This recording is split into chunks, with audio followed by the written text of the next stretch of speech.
Sandy Walsh mencetak sejarah menjadi pemain Indonesia pertama yang meraih gelar juara di Liga Thailand.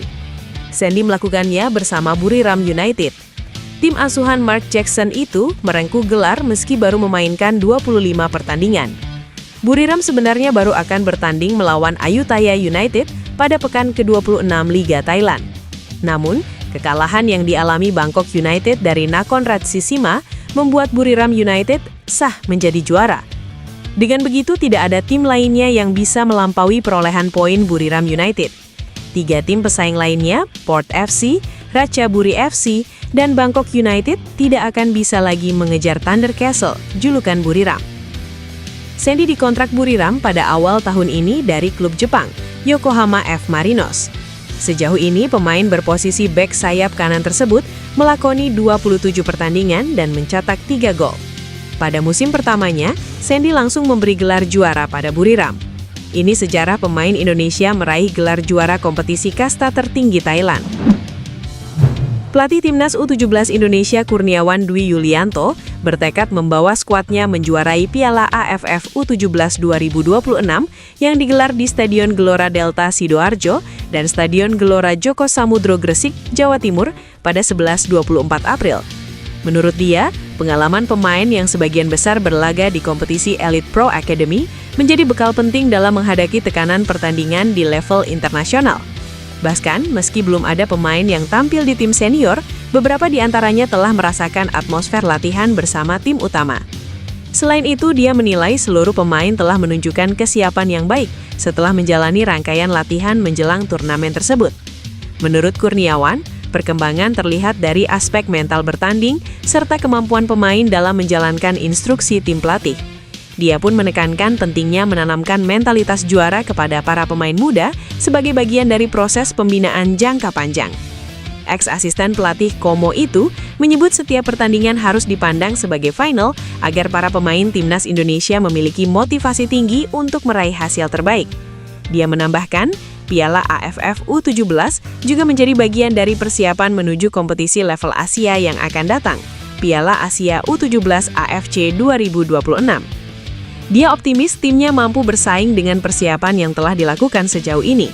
Timnas Indonesia akan berhadapan dengan Timor Leste pada laga pertama mereka di grup A Piala AFF U17 2026 di Stadion Gelora Joko Samudro, Senin 13 April 2026, pukul 19.30 WIB.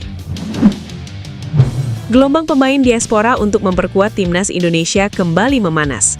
Kali ini, nama penyerang muda MacArthur FC, Luke Vickery, menjadi perbincangan hangat setelah dikabarkan tengah menjalani proses naturalisasi demi berseragam merah putih. Langkah ini sejalan dengan rencana pelatih John Herdman yang terus berburu talenta keturunan berkualitas di luar negeri. Luke Vickery memiliki koneksi emosional yang kuat dengan Indonesia.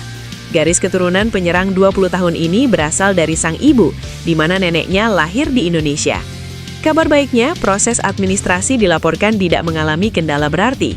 Dokumen pendukung seperti akta kelahiran sebagai syarat utama naturalisasi dikabarkan sudah lengkap. Ketua Badan Timnas Sumarji pun memberikan konfirmasi positif terkait kabar ini. Kami sedang menuju ke proses sana, tegas Sumarji. Di level klub, Vickery membuktikan bahwa dirinya bukan sekedar pemain muda biasa. Bersama MacArthur FC di kompetisi kasta tertinggi Australia, ia mulai mendapatkan kepercayaan reguler. Luke Vickery sejauh ini mengemas 21 penampilan. Ia mencatatkan 4 gol dan 1 assist. Meski baru berusia 20 tahun, kontribusi tersebut menunjukkan potensi besar Vickery sebagai penyerang yang memiliki insting gol tajam dan kemampuan adaptasi yang baik di level profesional. Jika proses perpindahan kewarganegaraan ini berjalan mulus tanpa hambatan birokrasi, Luke Vickery diprediksi akan tersedia untuk dipanggil pada agenda FIFA Matchday Juni mendatang. Kehadirannya tentu akan memberikan variasi taktik bagi John Herdman, terutama dalam membangun lini serang yang lebih mudah, cepat, dan kompetitif di kancah internasional. Menjelang agenda FIFA Matchday Juni 2026, publik sepak bola Indonesia mulai berspekulasi mengenai calon lawan uji coba Timnas Indonesia. 2 laga persahabatan internasional telah diprogramkan berlangsung pada periode jeda internasional FIFA yang dijadwalkan pada 1-9 Juni 2026. Pertandingan tersebut menjadi bagian penting dari upaya skuad Garuda meningkatkan peringkat FIFA dengan target menembus 100 besar dunia pada 2027. Ketua Badan Tim Nasional Sumarji memastikan proses pencarian lawan masih berjalan. Ia mengungkapkan bahwa satu negara calon lawan sudah berhasil diamankan, sementara satu slot lainnya masih dalam tahap penjejakan. Di tengah proses tersebut muncul spekulasi mengenai kemungkinan hadirnya timnas Italia sebagai lawan uji coba Indonesia. Kegagalan Italia lolos ke Piala Dunia 2026 disebut membuka peluang mereka mencari agenda pertandingan alternatif. Nama Italia semakin mencuat karena dinilai memiliki peluang komunikasi yang terbuka, mengingat Ketua Umum PSSI Erick Thohir memiliki rekam jejak panjang di sepak bola Italia saat menjadi pemilik klub Inter Milan. Secara komersial dan antusiasme publik, duel Indonesia melawan juara dunia 4 kali tersebut tentu akan menjadi pertandingan besar. Apalagi timnas Indonesia saat ini diperkuat pemain yang berkarir di Liga Italia seperti Jay Itzes dan Emil Audero. Publik pun kini menunggu pengumuman resmi mengenai siapa lawan yang akan menghadapi skuad Garuda dalam agenda internasional tersebut.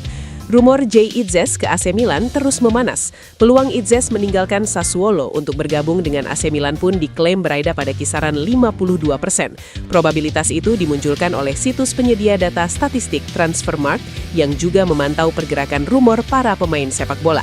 Dengan santernya rumor masa depan Jay Itzes saat ini, Transfermarkt bahkan memberikan persentase kemungkinannya pindah ke AC Milan sebesar 52%. Hal itu tidak lepas dari perkembangan informasi terkini yang menyebut AC Milan bahkan sudah kontak awal dengan agen Jay Itzes seputar kemungkinan merekrutnya di bursa transfer musim dingin mendatang. Saat ini belum ada yang pasti, tapi paling tidak jalur komunikasi sudah terbuka. Salah satu hal yang membuat Jay Itzes santer dikaitkan dengan AC Milan adalah gaya mainnya sebagai bek tengah yang dianggap bakal cocok dengan taktik pelatih AC Milan, Massimiliano Allegri. Para pencari bakat AC Milan kabarnya juga sudah dibuat terkesan oleh performa Jay Itzes di Sassuolo yang sebenarnya baru merekrutnya dari Venezia pada bursa transfer musim panas lalu. Di Serie A musim ini, Jay Itzes tercatat sudah bermain 13 kali dalam durasi 1.170 menit dan menjadi figur penting dalam tim Fabio Grosso. Kontraknya di Venezia berlangsung sampai dengan 30 Juni 2029. Usia Jay Itzes yang masih 25 tahun juga disebut-sebut sebagai salah satu faktor yang membuat AC Milan sangat tertarik merekrutnya. Pemain timnas Indonesia itu bisa diproyeksikan mengisi jantung pertahanan selama bertahun-tahun ke depan.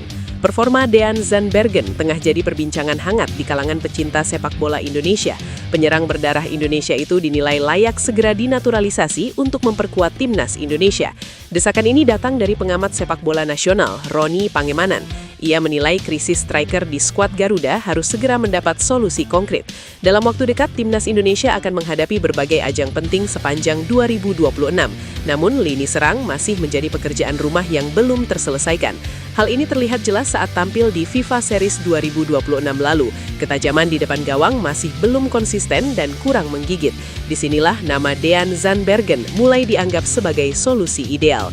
Bersama VVV Venlo, Zandbergen tampil impresif sepanjang musim ini. Striker 24 tahun itu sudah mencetak 11 gol di Liga 2 Belanda 2025-2026. Bahkan ia baru saja mencatatkan hat-trick saat menghadapi SC Cambuur. Catatan ini menjadi bukti ketajamannya sebagai ujung tombak. Jika proses ini bisa dipercepat, lini serang Garuda berpotensi jauh lebih tajam. Pemain timnas Indonesia Tim Guypens membantah ingin menjadi warga negara Belanda lagi. Ia memastikan beberapa media melakukan kesalahan translate saat mendapatkan video wawancaranya dengan media Belanda. Setelah sempat diparkir 4 pertandingan karena masalah izin kerja, Tim Guypens akhirnya bermain bersama FC Emmen. Kelar pertandingan, Tim Guypens diwawancarai media Belanda soal masalah izin kerja yang menimpanya. Namun beberapa pernyataan Tim Guypens disalahartikan. Beberapa media tanah air mengartikan Tim Guypens ingin kembali menjadi warga negara Belanda setelah isu izin kerja mencuat. Agar isu tidak berkembang semakin liar, Tim Guypens melakukan klarifikasi. Dalam klarifikasi tersebut, Tim Guypens membantah ingin kembali menjadi warga negara Belanda lagi. Ia bahkan tak sabar menunggu panggilan memperkuat timnas Indonesia. Tim Guypens resmi menjadi WNI pada 11 Februari 2025. Sayangnya setahun berlalu, Tim Guypens tak kunjung mencatatkan caps bersama timnas Indonesia senior. Padahal pesepak bola 20 tahun ini tampil lumayan bersama sang klub.